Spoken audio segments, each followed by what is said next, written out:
It gives me great honor and pleasure to introduce the speaker for today's commencement, Mr. Leonard L. McKelvey, but known to all of us as Charlamagne the God.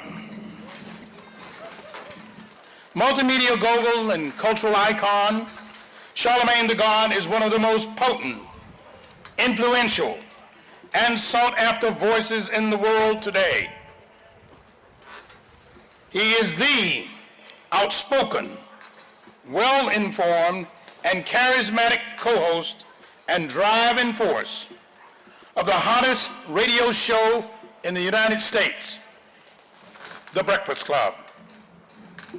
Entering its second decade on air as the most successful hip-hop show in radio history. His transformative culture-shifting perspective has catapulted him to become one of the world's most highly coveted and trusted voices. Distinguished by his brilliant ability to transform and steer culture, ignite movements, and activate heightened levels of philanthropic engagement. Charlamagne is a native of Moncks Corner, South Carolina, in the greater Charleston area. And his mother, Miss Julia Ford McKelvey, is a very proud 1975 graduate of South Carolina State. Ms. McKelvey, wave, Ms. McKelvey.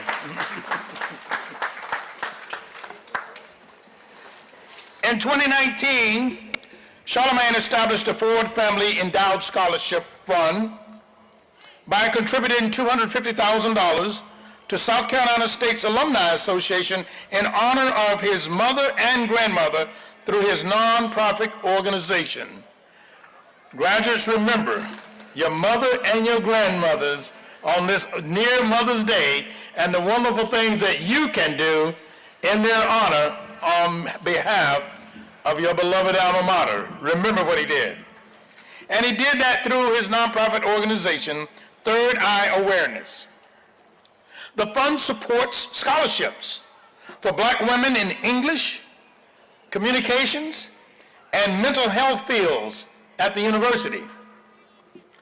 Now, in addition to his re-signing one of the biggest deals in radio history, marking the 10th anniversary of the Breakfast Club, and his induction into the Radio Hall of Fame, Charlamagne and iHeartMedia recently announced their historic 50-50 joint venture, the Black Effect Podcast Network.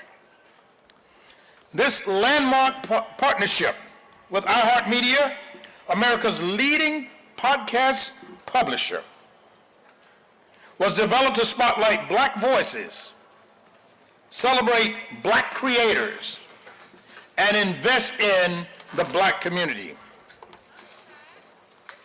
He achieved another groundbreaking milestone when he signed a global, multi-year, multi-project development, production, and audio licensing partnership with renowned comedian, actor, and writer Kevin Hart and Audible Inc., the world's largest producer and provider of original spoken word entertainment and audiobooks. Charlamagne also co-hosts the popular podcast, Brilliant Idiot. He authored the New York Times bestseller, Black Privilege. Opportunity comes to those who create it. And the bestseller, Shook One, Anxiety Playing Tricks on Me, which helped elevate him to become one of the world's leading voices in the mental health discussion. With a deeply personal vision to help address the unmet and underserved emotional needs of Black people worldwide, Charlamagne founded the Mental Wealth Alliance with a goal to raise $100 million and provide free mental health treatment to over 10 million black people within 5 years. Yes. Continuing to expand his multimedia footprint, Charlamagne launched Black Privilege Publishing, his joint venture with Atria Books at Simon & Schuster, which will bring culturally relevant content to the marketplace from emerging and renowned black voices from around the world. Black Privilege Publishing will focus on opening new doors in the publishing marketplace by amplifying black and brown narratives while rethinking traditional approaches to the publishing industry. Charlamagne will also make his first foray into late night with the debut of his new highly anticipated talk show slated to air on Comedy Central this fall. So on behalf of South Carolina State University, and with the onlooking support, I know, of a very proud mother, ladies and gentlemen, I present to you Mr. Leonard McKelvey, better known as Charlamagne the God.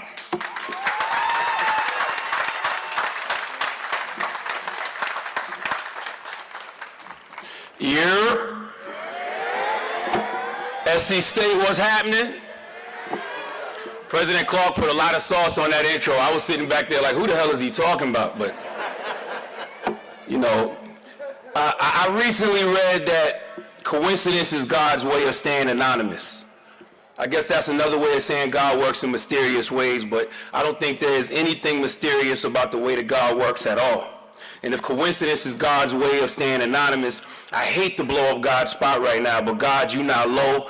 God, you're doing a terrible job staying anonymous in this moment, because me, a proud native of South Carolina, being the commencement speaker for the most prominent HBCU in South Carolina, the college, that's right, the college my mother, who is also a South Carolina native, is a proud alumni of, on Mother's Day weekend, while my mother is here in attendance, that can only be God. So I have to give all praises due to my Creator, regardless of what you choose to call God. We just have to acknowledge that there is something greater than us that has us all here right now, and I truly thank God for this moment. Now, I don't plan to be up here long. That's what every black pastor says before they preach for 3 hours, but I'm nobody's pastor. You know, in fact, when I found out that SC State wanted me to be commencement speaker, first thing I thought was, what do I say to a group of people who have achieved a goal that I never have? I didn't go to college. I don't have a college degree, so you all have lived an experience that I know nothing about. You all are currently experiencing a feeling that I have never felt, so what do I tell you all? That was something that's been on my mind the past couple of weeks, so I prayed and I meditated, and I got the answer. And what I want to tell the 2021 graduating class at SC State is that each and every one of you that is about to do a little dance, there's some pomp and circumstance, y'all are necessary. Yeah. See, necessary is an N-word that we don't throw around enough, okay? Last year when the world changed because of COVID-19 and God forced us all to be still during the pandemic, we couldn't go anywhere. Everything was closed except for things that were deemed essential. Essential, that word was being used to describe things that we needed during the lockdown, things that were absolutely necessary. The dictionary definition of the word necessary is required to be done, achieved, or present, needed, essential. It almost made you feel a way in certain corporate spaces because you thought your job was so important. You thought you were doing, you thought what you were doing in your life was necessary, that the world absolutely needed to pick up whatever you was putting down, but no, it didn't. If what you was doing wasn't deemed essential, if you weren't labeled an essential worker, then it might have been a part of you that questioned your existence. Like, what am I here for? What am I really doing with my life? I think we all realized what was important last year. A lot of us trimmed the fat in different areas of our lives. We have a lot of discussions about what we learned from 2020, but I think the bigger discussion is about what we unlearned. Last year, everybody in here got rid of things that no longer serve us. You may have prayed for God to remove anything from your life that doesn't serve you anymore, and it might have been a job, but it might have been so-called friends, it might have been so-called family, and that's fine. You asked God to remove something, and he did. Why? Because it wasn't necessary. The pandemic reinforced for me some things I already knew, and that is self-serving things aren't necessary. If I'm doing something that only benefits me, it's not essential. Dr. Wayne W. Dyer said, if you want to find your true purpose in life, your purpose will only be found in service to others and in being connected to something far greater than your body, mind, and ego. And that's what I feel God has me here today to tell you, each and every one of you, that you're necessary. The reason you're necessary is because with the certification that you have worked for, the certification that you have earned, the certification that you are leaving here with today, it's equipping you to go out into the world and serve. Not just serve anybody though, but to serve us. Us being black people. I don't have to tell y'all how many public servants came out of HBCUs. I don't have to tell you what HBCUs mean to the black community. From law to politics, arts to athletics, civil rights to science, HBCU graduates and their contributions are absolutely necessary to the prosperity of the black community. Always have been, always will be. But I have to tell you all something. The same way I'm letting you all know how necessary you are as humans, I want to tell you why it's necessary moving forward that all of you pour back into the black community. You have to be unapologetically about your people, because when I look around this stadium, I see the change that the black community has been waiting on. Gandhi said, be the change you want to see in the world. Well, guess what? Y'all them steppers, bro. Big steppers, okay? And each and every one of you has to be intentional about stepping out into this world to continue the process of making something of yourselves so you can pour back into the community that has poured into you. I want to tell y'all a story about a man who inspired me. His name is Denmark Vesey. And Denmark was born into slavery in St. Thomas. He was brought to Charleston, South Carolina. And in 1799, he won $1,500 in a lottery. That was the stimulus check at the time. And, you know, what did Denmark do with that stimmy? Well, he damn sure didn't go buy no crab legs, okay? He went and bought his freedom for $600. That would be almost 13 grand in 2021. But even though he was able to buy his freedom, he could not afford to purchase the freedom of his wife and his children. So he was living in Charleston, South Carolina, making a good living as a carpenter, but he was never satisfied with his own condition. He was never satisfied with being free because all his children and his wife were still enslaved. So he always wished to see what could be done for them. Not just them, though. Other black people who are in bondage, other black people who are enslaved. See, it would have been easy for Denmark to turn his back on his people. He was a free man. He was wealthy. He enjoyed all the comforts that a free black man in that time could enjoy, but Denmark knew what some black people who achieved success in this white supremacist system know, and what too many black people who achieve success in this white supremacist system forget, and that's none of us are free until we all are free.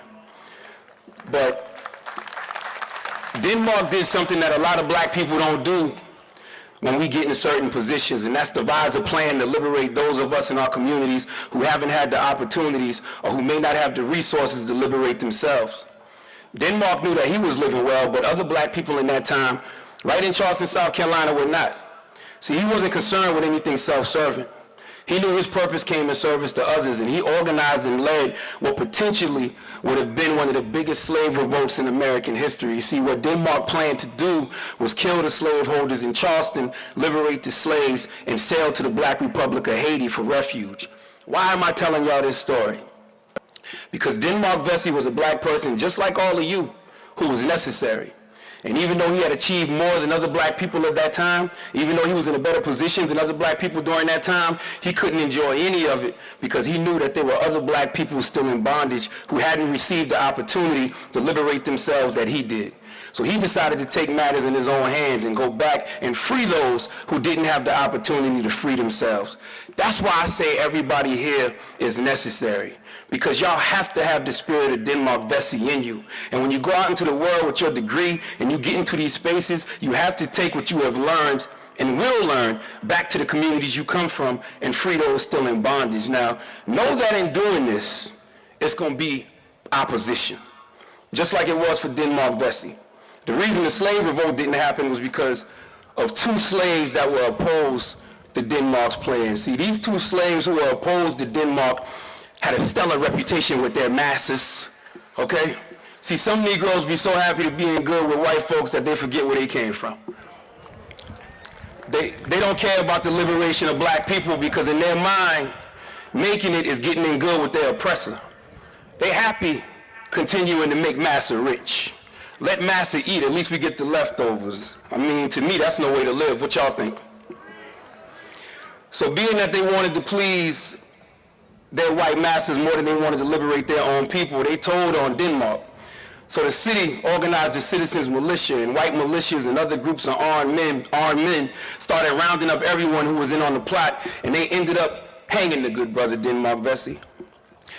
I'm telling y'all that part of the story because I want you to know that when you go out into the world and you decide to do something that's bigger than you, and you are intentional about pouring into your own people, and you are intentional about taking what you've learned and bringing it back to us in the communities we come from, it's going to be haters. It's going to be folks who don't want to see you liberate other black people, and it's sad that some of those people share the same hue as you. Why somebody would attempt to stop someone who's doing things that will ultimately benefit us, the black community as a whole, I will never know, but guess what? You got to step anyway. I said earlier, y'all the big steppers we've been waiting for. You can't walk by faith. Every day you're going to wake up to some brand new hate. Everybody ops. But that's what happens when you choose to do something that's bigger than you. That's what happens when you choose to serve something greater than yourself. That's what happens when you are necessary to the advancement of your people. That's what happens when you have something that Malcolm X called radical black dignity. I would hope that everyone in here possesses it. If you're not thinking about changing the world in that way, if you're not thinking about changing your community in that way, if you're not thinking about liberating black people in that way, then you're simply not necessary. Hell, what did you even go to an HBCU for? You didn't go to an HBCU to show up in the world and marginalize yourself. You went to an HBCU to be bold about your blackness. See, Denmark Vesey had to sneak around to liberate his people. Y'all don't got to do that. You can show up as your full, unapologetically black selves in any space and know that what God has for you is going to be for you. You have to leave here today. You have to leave here today and walk out into the world like you got millions of ancestors walking behind you, because you do, including Denmark Vesey. Y'all not hearing me right now. I told you all of you are necessary, but what else is necessary is us not conforming.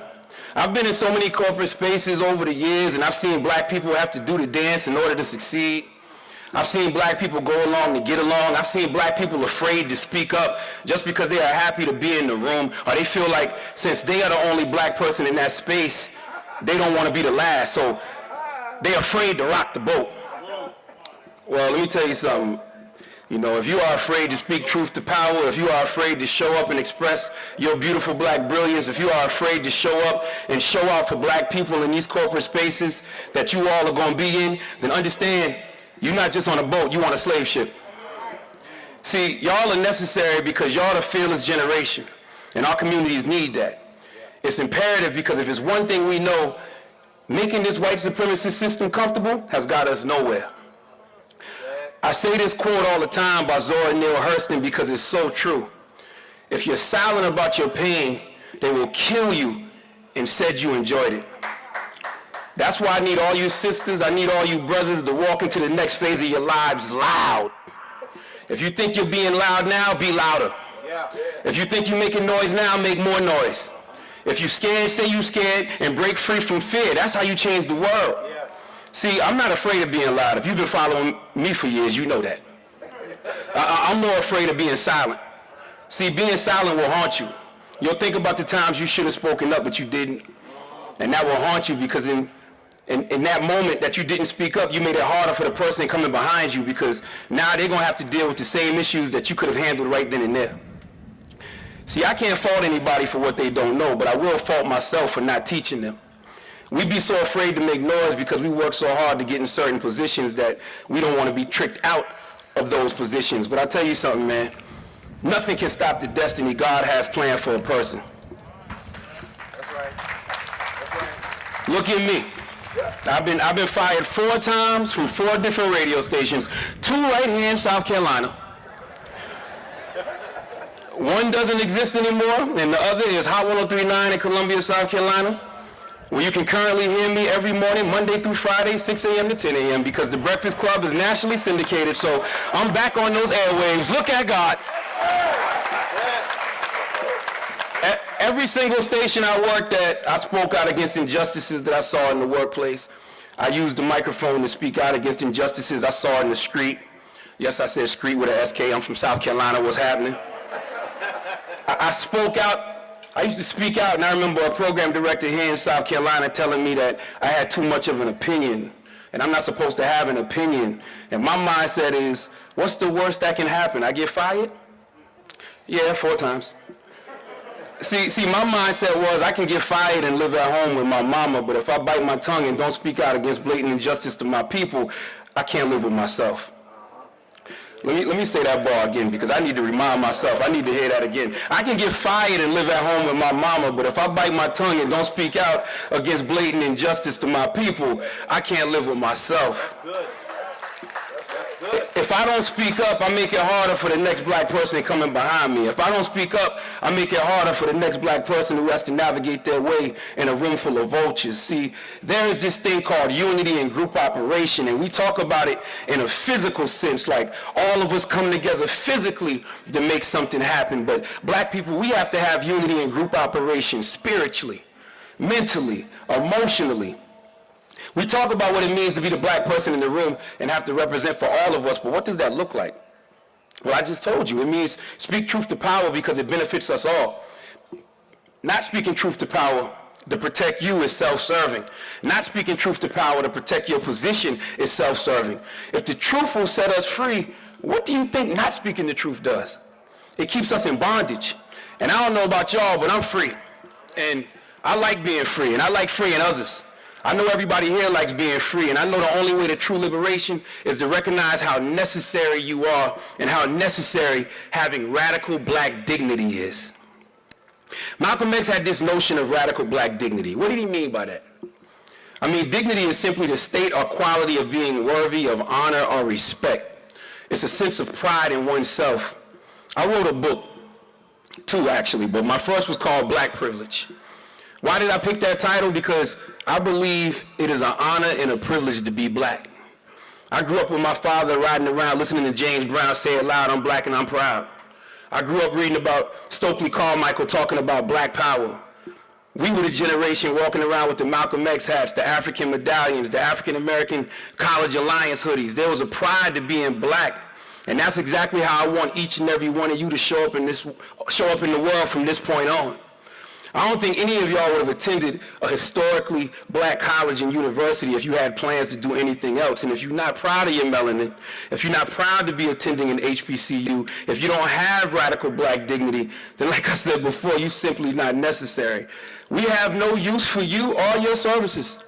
Matter of fact, you in the way. And if you in the way, that means you either slowing up or stopping black progress. And the only person you hurting by doing that is yourself. Because nothing and nobody can stop the destiny that God has planned for black people. I mean, look how long this society has been trying. Look at everything we've been through in just this country alone. From slavery to Jim Crow segregation, to mass incarceration, the war on drugs, police brutality, and we still here. You know why? Because we are necessary. We control culture. We control the cool. We build civilizations, and that's why all of you have a divine duty to go out into the world and be architects of the new black power movement. I know it sounds cliche to say, but you queens and kings in here really are the future. You are equipped with everything you need to succeed as individuals, but it's absolutely necessary to remember that being black is a team sport.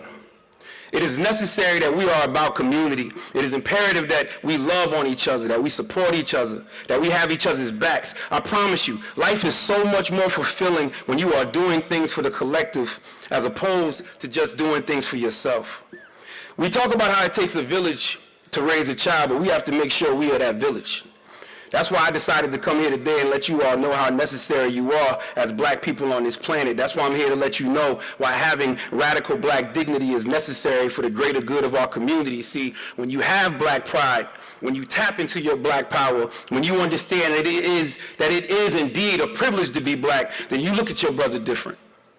You look at your sister different. You want for your brother or sister the same things you want for yourself. Now, I'm not standing up here telling you that life is going to be easy. There's going to be a lot of hurdles, a lot of obstacles, distractions. You're going to have to protect your peace at all times. That's why I stress to brothers and sisters to really invest in their mental wealth, because we still live in America. And in America, when you're black, it's hard to stay mentally healthy. It's like a full-time job to stay mentally healthy. Every day you can see something in the news that's going to trigger trauma within you. I talk to my therapist about this all the time. I don't know if we ever get to a fully healed, whole version of ourselves, but I do know that when we show up back straight, head high, melanin moisturized, radical black dignity on 100, it scares the powers that be. But when you got God and your people with you, what is there to be afraid of? I told y'all earlier, walk like you got millions of ancestors with you, but how about if we pour into each other right now while we're alive and move like the village that we are? We can have 1 million black people walking with us right now at all times, so when those obstacles do pop up in your life, you have an army with you. That's right. To help you overcome them. Man, basically what I'm telling y'all, life is going nuts, but you got a buck. And every single one of y'all in here is built to buck. Okay, you're leaving SC State with the certification that proves you're built to buck. See, a black person with radical black dignity, faith in God, a therapist, certification, and education is more gangster than a gat-toting, pistol-holding person on any damn street. Trust me when I tell you, nothing will scare the world more than educated sisters and brothers who are proud to be black, moving together as one. Unity and group operation is necessary. Pride in your blackness is necessary. You, the 2020 and 2021 graduating class of South Carolina State University, is necessary. So when you leave here today, and you venture out into the world and embark on your next chapter in life, just know that regardless of how this wicked white supremacist system attempts to beat you down and make you feel less than, just know Brother Leonard McKelvey, your Uncle Charla, told you that you are necessary, you are essential, and it's essential that you show up every day ready to nut and buck. And when you buck, make sure you buck black. Y'all have a great day. Yes, sir.